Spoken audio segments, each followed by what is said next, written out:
The test is in 4 parts, Part 1, Part 2, Part 3, and Part 4. Now look at Part 1.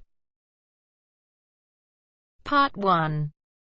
You will hear a woman booking a room for a party at a community centre. First, you have some time to look at questions 1 to 4.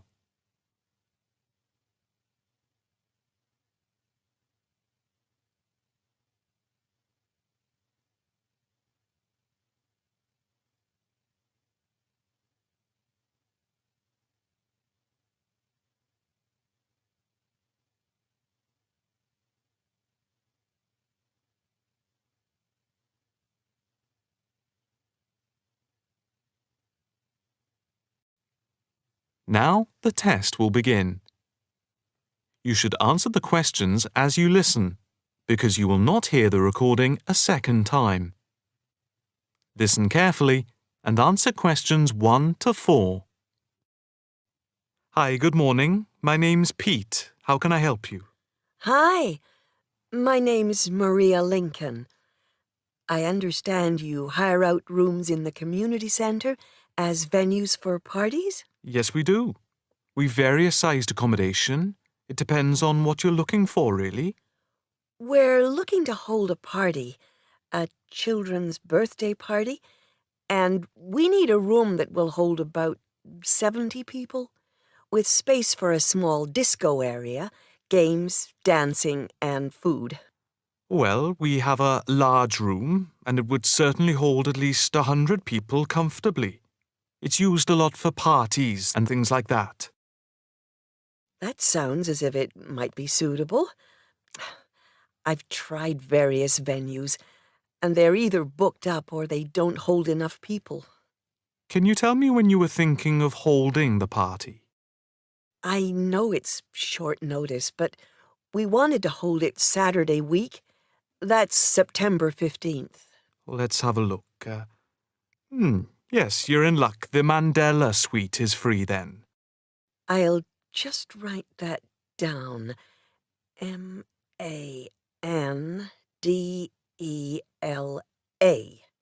And the time. When were you thinking of holding it? In the afternoon, from 3:30 p.m. to 9 p.m. Yes, okay. There's no smoking on the premises, and we're only licensed to have soft drinks. That's okay. I think I'm happy to go ahead.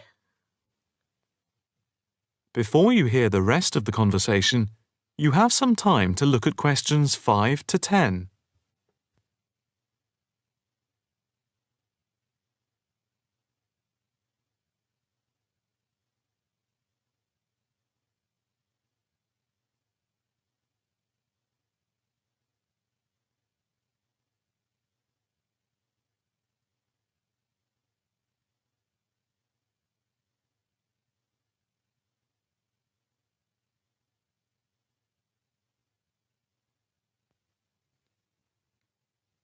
Now listen and answer questions 5 to 10. Can you just give your postcode? Yes, it's PA5 7GJ. Fine. And the flat and street number? It's flat number 40, and the street number is 35. Okay, so that's flat 40, 35 Beaches Street. Yes, that's right. And a contact number? My landline is 223279 with the code.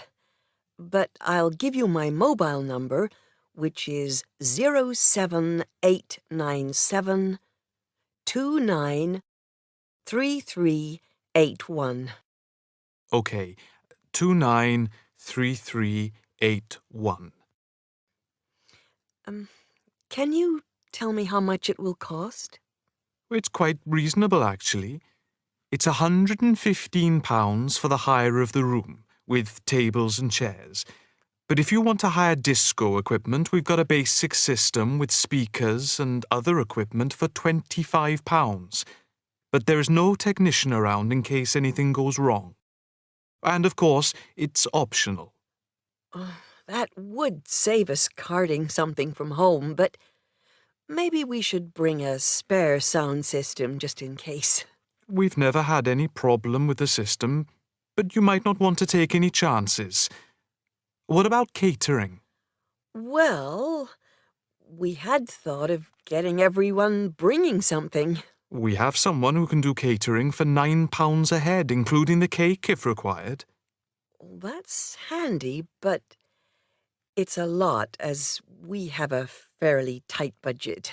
So, you want to go ahead with the booking? Yes, certainly. OK. I need to take a deposit of £30, which is refundable. The balance needs to be paid 2 days before the event at the latest. Fine. You can cancel up to 2 days before, but after that you lose the deposit.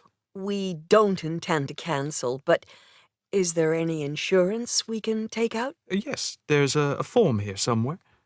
How much? It's, let me see. It's only £9 for the 24-hour period, and that covers you for cancellation, damage, and injury.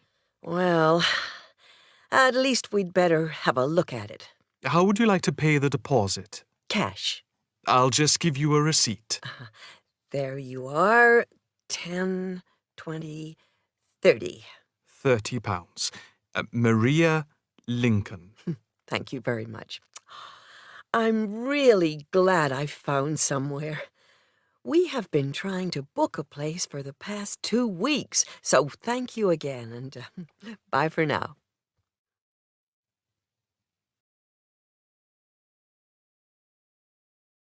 That is the end of part 1. You now have half a minute to check your answers.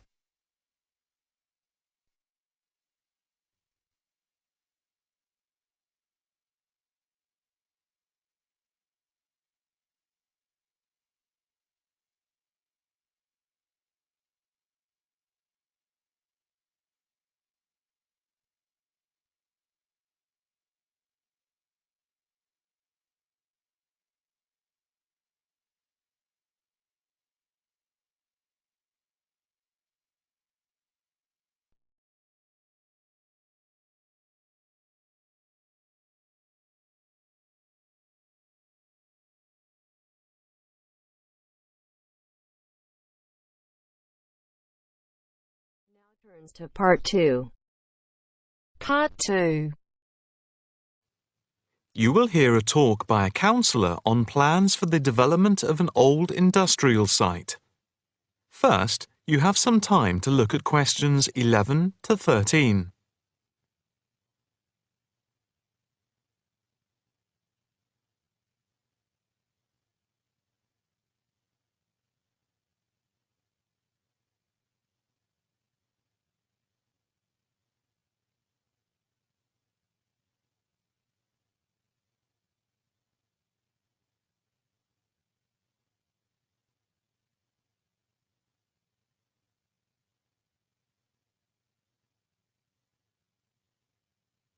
Now listen carefully and answer questions 11 to 13.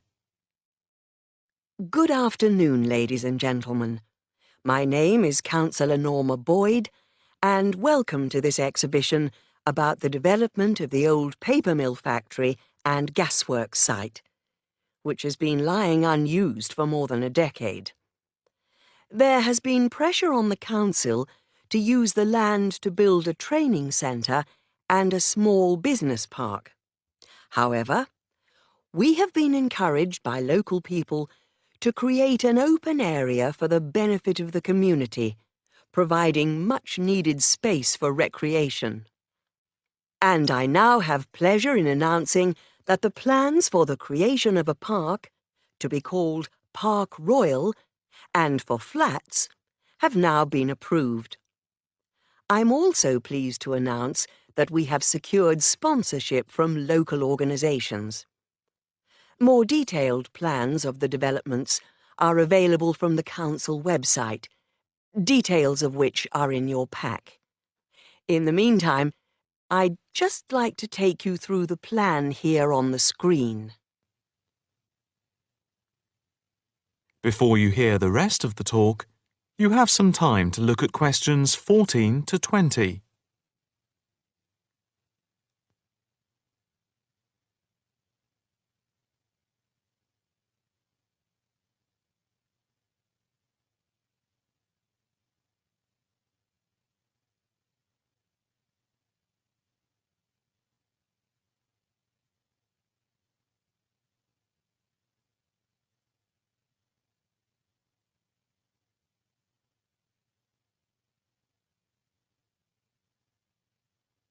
Now listen carefully and answer questions 14 to 20.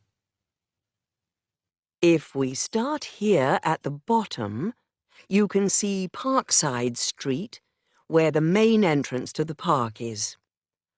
On the left of the entrance, in the bottom left-hand corner of the plan, there will be a block of 40 studio flats. On the other side of the entrance, there will be some workshops for local businesses. There will also be another entrance here, on the top right, which leads into Pear Street.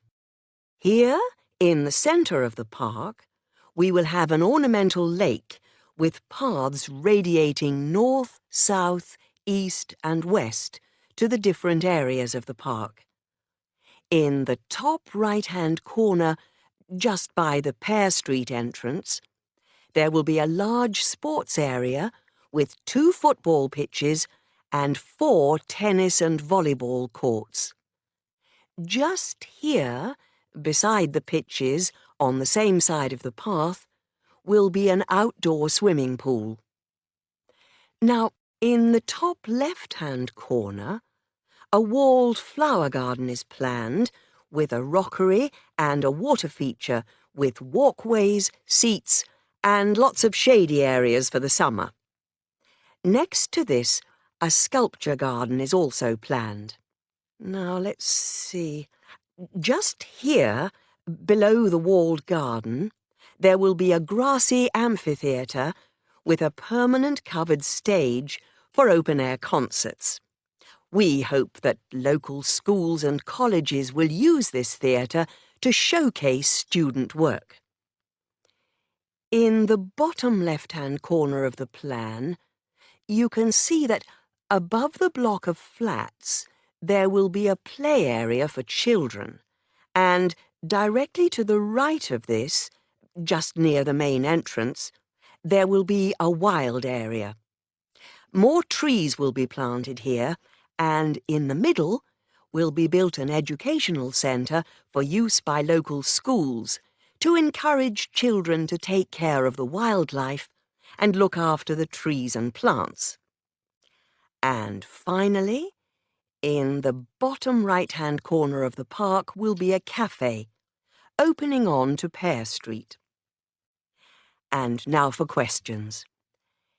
If anyone would like to ask anything, I and my colleagues are only too happy to oblige. Yes, the lady in the front row, if I could have your...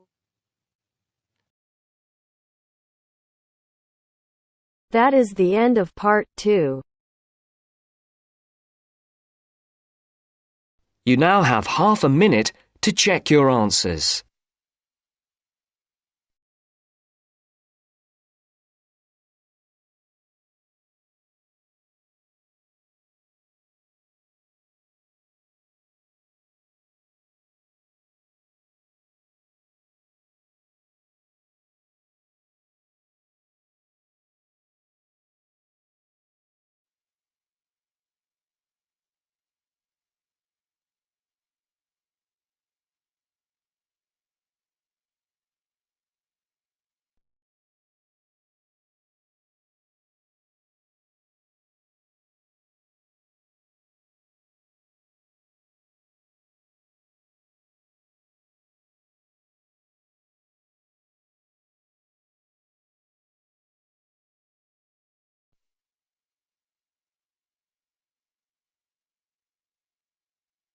Now turns to part 3.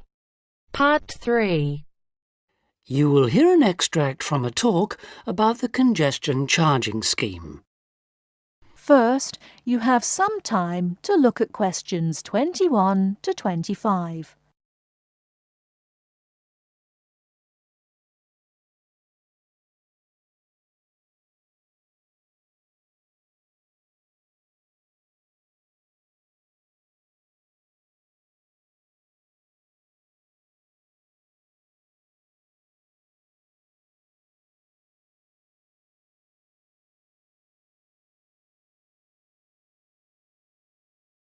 Now listen carefully and answer questions 21 to 25. For more practical details, I'll pass you over to John Ward from the London Tourist Agency. Thanks. So that was a brief introduction to the congestion charging scheme. But if you're actually going to be driving your car in London on weekdays, there are a few more details you will need to know. Firstly, you don't need to worry about paying all the time. The charge applies between 7 in the morning and 6:30 in the evening, Monday to Friday. You'll be pleased to hear, however, that because the scheme is intended to reduce traffic during busy working hours, evenings and weekends are free. If you enter the zone during the charging times, you'll be eligible to pay the standard charge of £8, which you can pay until 10 o'clock on that day. After 10 o'clock, this charge rises to £10. But be warned, if you fail to pay before midnight, you will have to pay an automatic penalty charge. In other words, there's no escape. Let's move on to paying. The charge, as I've said, is £8 a day, and the authorities have set up a number of systems to make it easy for you to pay, or rather to ensure that nobody has a good excuse for not paying. So, using your credit card, you can pay by phone, by text message, or on the internet. The other option is to go to one of the 200 pay points inside the zone, or the 9,500 pay points elsewhere in the country. If you know you're going to be driving in and out of London on a regular basis, you can buy weekly, monthly or annual passes, rather like a railway season ticket.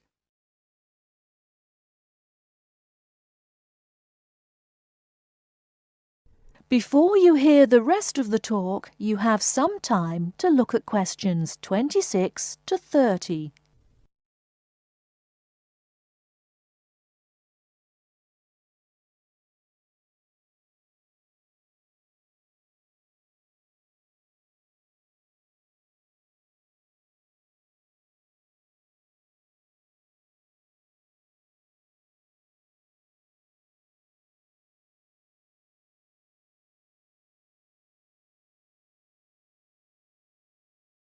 Now listen and answer questions 26 to 30.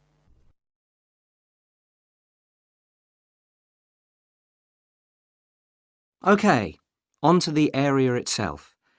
The congestion charging zone is everywhere inside London's inner ring road. For those of you not familiar with London's road system, this includes the City of London, that's the main financial district, and the West End, the commercial and entertainment centre.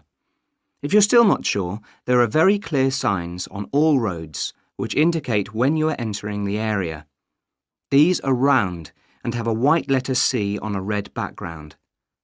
The scheme is policed by cameras which photograph all cars entering the area and send them to a computer which can recognise all British and European car registration plates.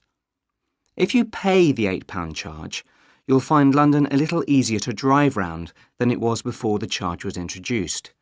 But if it's all too much trouble and you decide to leave your car at home, then you are left with public transport. That's trains, buses, taxis, or the underground.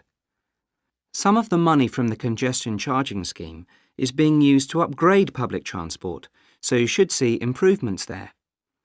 And because of reductions in the number of private vehicles on London's roads brought about by congestion charging, buses and taxis are providing a quicker, more efficient service than they did in the past. OK, I've covered the main details that you need to know. That is the end of part 3. You now have half a minute to check your answers.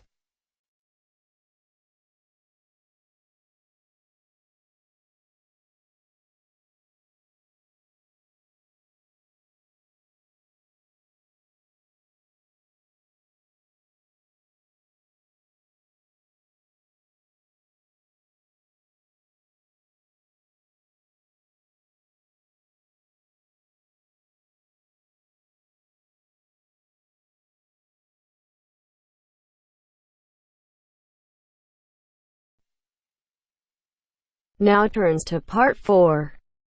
Part 4. You are going to hear the first part of a lecture on American culture and American customs. First, you have some time to look at questions 31 to 40.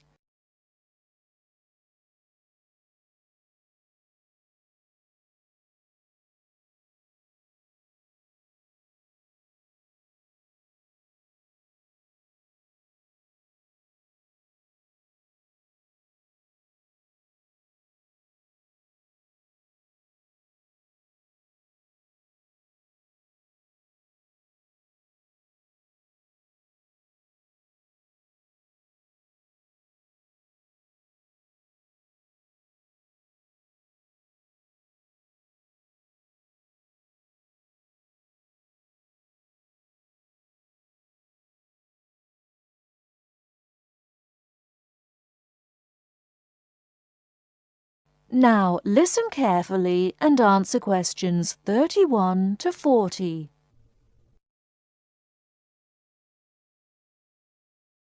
Well, last week we talked about American education, and today I'm going to discuss American values, characteristics, personal habits and courtesies. Keep in mind as you are listening to this lecture that your goal is to understand, not to emulate or judge. Just briefly, I'd like to mention that there is a remarkable ethnic diversity in the United States.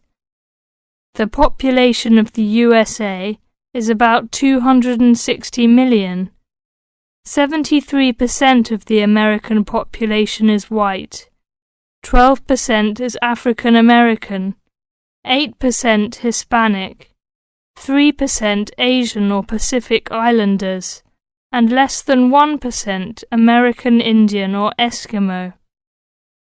Many Americans resent generalizations being made about them because Americans see themselves as very unique and individualistic. On the other hand, Americans tend to lump foreigners together into one lot and condescendingly view foreigners as people who are not as intelligent or sensible as Americans. Despite Americans' dislike of generalizations and their ethnocentric point of view, it becomes evident that they are indeed American. Americans value individualism, independence, informality, directness, punctuality, achievement and competition. Individualism is probably the most highly esteemed value in the American culture and an important key to understanding American behavior. In the historical development of the country, individuality was crucial for survival. If you asked Americans to characterize the ideal person, they would probably use adjectives such as autonomous, independent, and self-reliant. Persons tend to be viewed as individuals rather than as representatives of a family or a group. Here are some examples of how this value affects behaviors. 1. If a group of friends go to a restaurant, everyone wants to pay their own way. In other words, they want to have separate checks and not be someone's guest. 2. In friendships, which seem to initially develop more quickly in the US than in other cultures, the Americans may feel uncomfortable if you give them more help than they need. This is a tendency to draw back and see dependency as weakness. In some ways, the stress on the individual rather than the family or group has led to a more informal society. Sometimes this lack of formality is viewed by members of other cultures as a sign of lack of respect. But that is not the intention in the American value system. This informality is even more predominant on the university campus than in other segments of society. Some ways in which you might see this value expressed in behaviours are: 1. You will generally be on a first-name basis with other students, in spite of any age differences. 2. Dress is very informal on campus. 3. Language is informal and sometimes confusing. Phrases like "see you later" and "drop by any time" are not meant literally. They are informal ways of saying goodbye. Americans are direct. Honesty and frankness are more important to Americans than saving face. They may bring up impolite conversation topics which you may find embarrassing, too controversial, or even offensive. Americans are quick to get to the point and do not spend much time on formal social amenities. This directness encourages Americans to talk over disagreements and to try to patch up misunderstandings themselves, rather than ask a third party to mediate disputes. It is particularly interesting to see what behaviours have culturally become associated with straightforwardness. 1. A firm handshake somehow has come to be interpreted as a sign of sincerity. 2. Looking at a person when you speak to him or her gives an indication of honesty. 3. In a question of honesty versus politeness, honesty wins. It is considered better to refuse graciously than to accept an invitation and not go. 4. You will be taken at your word. If you refuse food the first time it is offered, to be polite, it may not be offered again. An American will not know that your initial refusal is politeness. Great value is attached to time in the US. Punctuality is considered an important attribute. As with all values, there are different rules of acceptability in different cultures. In the US, you should be present for school or business appointments at the exact time agreed upon. In social appointments, you can arrive 10 to 15 minutes after the agreed upon time without giving offence. If you are invited somewhere for dinner and are more than 15 minutes late, you will need to offer an apology and an explanation. A phone call explaining you have been detained and will be late will save face for you and patience for the other person. Americans also value achievement and competition. The American style of friendly joking or banter, of getting the last word in, and the quick and witty reply are subtle forms of competition. Although such behaviour is natural to Americans, you may find it overbearing or disagreeable. Americans are obsessed with records of achievement in sports, and sports awards are often displayed in their homes. Also, sometimes books and movies are judged not so much on quality, but on how many copies are sold, or on how many dollars of profit are realized. That is the end of part 4. You now have half a minute to check your answers.